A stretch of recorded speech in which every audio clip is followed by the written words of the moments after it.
I shall resign the presidency effective at noon tomorrow.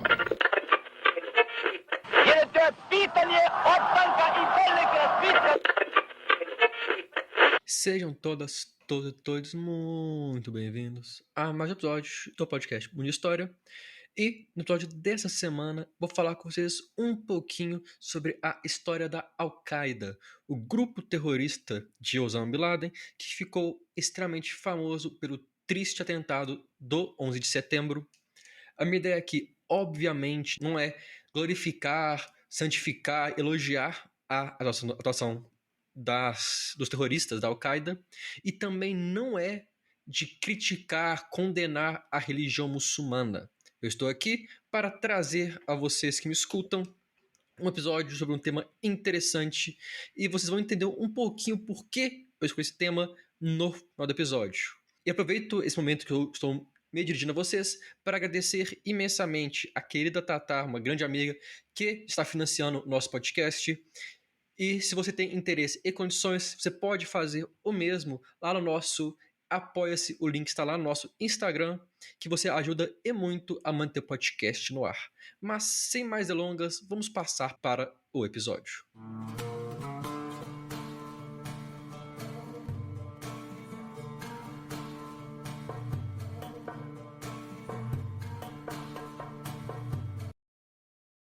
Primeiro ponto que eu quero falar é sobre o nome. Al-Qaeda vem de Al-Qaeda al-Subah. Peço perdão pela minha pronúncia, eu não sei falar árabe. Mas Al-Qaeda al-Subah significa a sólida fundação e Al-Qaeda apenas significa fundação ou base. A ideia de que seria a base, uma base militar, uma fundação para o mundo muçulmano. E a história a história desse grupo terrorista está intimamente ligada com o surgimento e fortalecimento de milícias muçulmanas no Afeganistão durante a invasão soviética do país. Para quem quiser saber um pouco mais sobre o tema, eu recomendo o episódio que eu falo sobre a guerra entre a União Soviética e o Afeganistão, e o episódio que eu falo sobre o Talibã em si. Por quê? Porque nesse contexto, os povos afegãos, principalmente muçulmanos, se reuniram em grupos armados, em milícias armadas, para lutarem contra, ou lutarem para combater a ocupação ou a invasão soviética do seu país. Um dos principais nomes do grupo, obviamente, é o famoso Osama Bin Laden. Ele nasceu em 1957, na Arábia Saudita, sendo um de mais de 40 filhos de um bilionário, dono de uma empresa de engenharia civil, que ganhou muito dinheiro trabalhando na Arábia Saudita. E, por incrível que pareça, o Bin Laden chegou até mesmo a se formar no ensino superior, sendo bacharel em administração.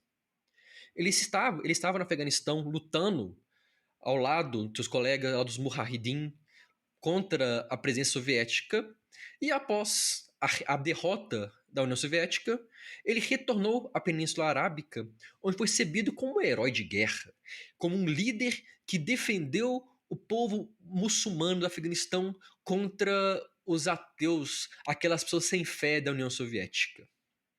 Contudo, a relação Bin Laden, no caso o Osama, com a Arábia Saudita mudaria quando Saddam Hussein, líder do Iraque, ordenou a invasão do Kuwait.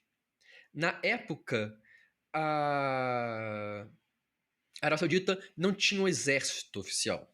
E Bin Laden ofereceu seus soldados para lutarem contra e impedir qualquer invasão territorial vinda do Iraque. Contudo, o governo saudita, que já era meio próximo ali do Ocidente, preferiu a ajuda dos Estados Unidos e de outras nações aliadas. Dessa forma, milhares e milhares de soldados ocidentais, em especial norte-americanos, ficaram na Arábia Saudita durante o conflito. Para o Bin Laden, isso foi uma humilhação. Na Arábia Saudita, nós temos duas cidades extremamente sagradas para os muçulmanos, Meca e Medina. E para o líder terrorista, no momento que o país com essas cidades está sendo defendido por cristãos, isso é uma humilhação. E uma humilhação liderada pelos Estados Unidos. E dessa forma, os Estados Unidos se tornaram o principal, ou um dos principais alvos do Osama Bin Laden. Com deteriorização das relações com a Arábia Saudita, Bin Laden se refugiou ou se exilou no Sudão, um país africano, onde se aliou ao governo local, realizando obras na infraestrutura pública em troca da permissão para que seu grupo existisse no território sudanês. Contudo, à medida que a Al-Qaeda ia ganhando força na região, as pressões ocidentais aumentavam contra o Sudão para que ele não permitisse a existência desse grupo. Inclusive, o Bin Laden acusa o serviço secreto do Sudão de ser o mandante de 2 tentativas de assassinato à sua pessoa. Temendo por sua segurança, ele decide retornar em 96 para o país onde fez fama, o Afeganistão. Nesse contexto, o Talibã está cada vez mais forte no país, cada vez controlando mais e mais o país, e a ponto do Talibã e da Al-Qaeda se aliarem junto do Irã contra o inimigo maior, o imperialismo americano. Milhares de pessoas chegaram ao Afeganistão para serem treinadas e se tornarem novos terroristas, novos militantes. E nós chegamos então na década de 90, a década marcada por diversos ataques contra os Estados Unidos e contra alvos na Europa. Justamente na mesma época que Bin Laden foi escolhido como comandante do grupo terrorista. Não, ele não foi o criador. Ele foi uma das pessoas que estava lá, um dos grandes nomes. Mas ele apenas assume a liderança do grupo na década de 90. Eu separei aqui 4 exemplos de ataques terroristas. O primeiro, 2 em 93, 1 em janeiro, quando 2 agentes da CIA foram assassinados na Virgínia. Em 1 em fevereiro, quando o carro-bomba explodiu nas Torres Gêmeas, na tentativa de um ataque terrorista químico, o que falha. Em 95, foi descoberto um plano para assassinar João Paulo II e o Bill Clinton, na época o presidente americano. E em dezembro de 94, um avião que saía das Filipinas em direção ao Japão foi alvo de uma bomba. O avião não caiu, conseguiu pousar, mas infelizmente um tripulante, um passageiro japonês, perdeu sua vida. Cada vez mais Bin Laden convocava, exigia que os muçulmanos se erguessem contra os Estados Unidos. O que nos leva a 2001. Na manhã de 11 de setembro de 2001, para ser mais exato, às 8h45, um avião sequestrado por terroristas da Al-Qaeda se chocou com a torre norte do World Trade Center, a torre norte das Torres Gêmeas. 20 minutos depois, um segundo avião se chocou com a torre sul. Às 9h39, um avião se chocou com o Pentágono, o centro do exército das Forças Armadas Americanas, e um quarto avião que seria jogado contra a Casa Branca caiu antes disso, quando os passageiros e a tripulação se revoltaram contra os rebeldes. As Torres Gêmeas caíram, matando cerca de 3.000 pessoas e causando bilhões de dólares de danos. Eu não vou entrar aqui em detalhes sobre como foi o sequestro, mas deixo aqui a indicação para assistirem no canal do Lito, o Aviões e Música, o especial que ele fez. Ele é especialista em aviação, é engenheiro de aviação, ele entende muito mais do que eu sobre, e ele faz de uma forma fantástica uma explicação dos atentados, de como foi possível. Então fica aqui a minha recomendação para irem lá assistir. O fato é que vários e vários terroristas conseguiram tomar conta de 4 aviões e, mais do que isso, eles sabiam pilotar, teriam recebido treinamento nos Estados Unidos e muitos chegaram a visitar o país em algum momento nos meses anteriores. As Torres Gêmeas, inclusive, foram escolhidas por serem símbolo do poder econômico e por, de acordo com a Al-Qaeda, ser símbolo da arrogância capitalista americana. O 11 de setembro entrou para a história como o maior atentado terrorista da história da humanidade. Nunca antes e nunca até os dias de hoje um atentado da mesma proporção foi alcançado. Com o 11 de setembro, Bin Laden se tornou uma das pessoas mais procuradas e detestadas do mundo. A Al-Qaeda ganhou reconhecimento internacional, o que acabaria até mesmo custando a sua própria existência, a própria força. O ataque foi um sucesso, até mesmo um sucesso maior do que o planejado pelo Bin Laden e pelos seus colegas. Mas, na prática, foi o único grande ataque em proporções imensas que a Al-Qaeda conseguiu realizar. Ela passou a ser perseguida e condenada por todo o globo, ao mesmo tempo que ela não conseguia se consolidar em um país efetivamente. Tinham grupos, tinham treinamento, mas não tinham território. O Daesh, ou o auto-intitulado Estado Islâmico, dominou o território, pelo menos. Grupos terroristas diversos dominaram territórios. O Talibã dominou um país inteiro. A Al-Qaeda não conseguiu fazer isso. Sem um território, sem um domínio específico, ela foi cada vez mais perseguida. O próprio Paquistão, um dos principais lares do grupo terrorista, cedeu à pressão americanas. Por anos, Bin Laden convocou os muçulmanos para uma jihad, uma guerra santa contra os Estados Unidos. Convocava que mais e mais pessoas se voluntariassem para agir e lutar contra os Estados Unidos. Mas o número de novos soldados não crescia como esperado, e o levante muçulmano nunca ocorreu. A Al-Qaeda foi a autora do maior atentado terrorista da história da humanidade, mas nunca mais conseguiu fazer algo e a sua força e seu poder só foi enfraquecendo.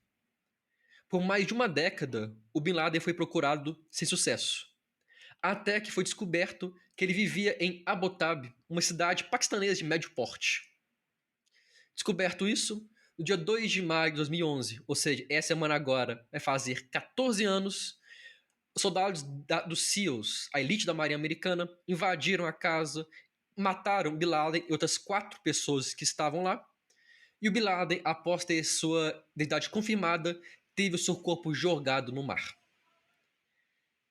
Obama, o presidente da época, chegou a falar isso aqui. Tonight, I can report to the American people and to the world that the United States has conducted an operation that killed Osama bin Laden, the leader of Al-Qaeda, and a terrorist who's responsible for the murder of thousands of innocent men, women, and children. Ele anuncia a morte, em rede nacional, a morte de Bin Laden, e foi uma comoção imensa. Jogos de beisebol anunciaram a morte, o evento WWE, aquela luta livre americana, anunciou a morte. Bin Laden era uma figura detestada nos Estados Unidos, e uma figura que unia o nacionalismo americano pela sede de vingança. Afinal de contas, eles falavam, nós nunca esqueceremos o 11 de setembro. E de fato, nunca esqueceram. O nacionalismo americano ganhou muita força nesse contexto e a morte do Bin Laden fortaleceu ainda mais o sentimento americano antiterrorista, o sentimento americano de potência e de um país para não se enfrentar. Com a morte do Bin Laden, a Al-Qaeda, já enfraquecida, ficou ainda mais prejudicada. Hoje em dia, ela existe apenas no Afeganistão e Paquistão, aliada ainda ao Talibã, mas sem muito poder. Com esse episódio, devo ressaltar novamente que não pretendo atacar o Islã. Há sim diversos grupos terroristas que se apropriam da religião para realizarem atos violentos e brutais, mas eles não representam a religião como um todo. Não podemos permitir que grupos como Al-Qaeda, Talibã ou o auto-intitulado Estado Islâmico manchem o nome da religião e sirvam para ataques a muçulmanos e árabes. Aproveito ainda para destacar que a guerra ao terror foi marcada pelo uso de aparatos de espionagem, muitas vezes de forma excessiva, em nome da dita defesa do país. Recomendo a pesquisa a respeito do Julian Assange e do Snowden, que divulgaram não apenas atos de brutalidade durante a guerra ao terror pelas Forças Armadas, mas como os Estados Unidos espionava sem qualquer pudor a sua população e até mesmo líderes mundiais. Eu pergunto a vocês se acham que o combate ao terrorismo deve permitir que a privacidade de milhões seja violada e que as pessoas sejam espionadas sem uma mera evidência de ser um terrorista ou de compactuar com ideias radicais.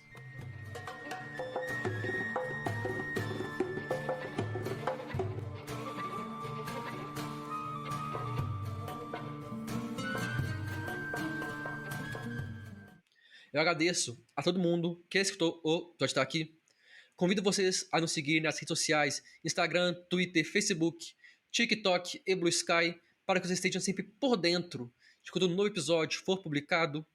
Nosso Instagram você encontra ainda, como eu comentei mais cedo, o link para o nosso Apoia-se, para você que tem condições e interesse financiar o podcast com valor único ou um valor mensal, que ajuda a manter o programa vivo.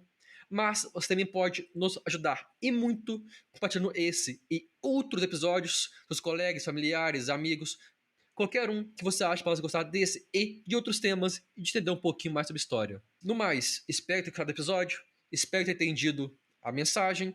Espero ver todos vocês na próxima semana. Um grande abraço e até lá.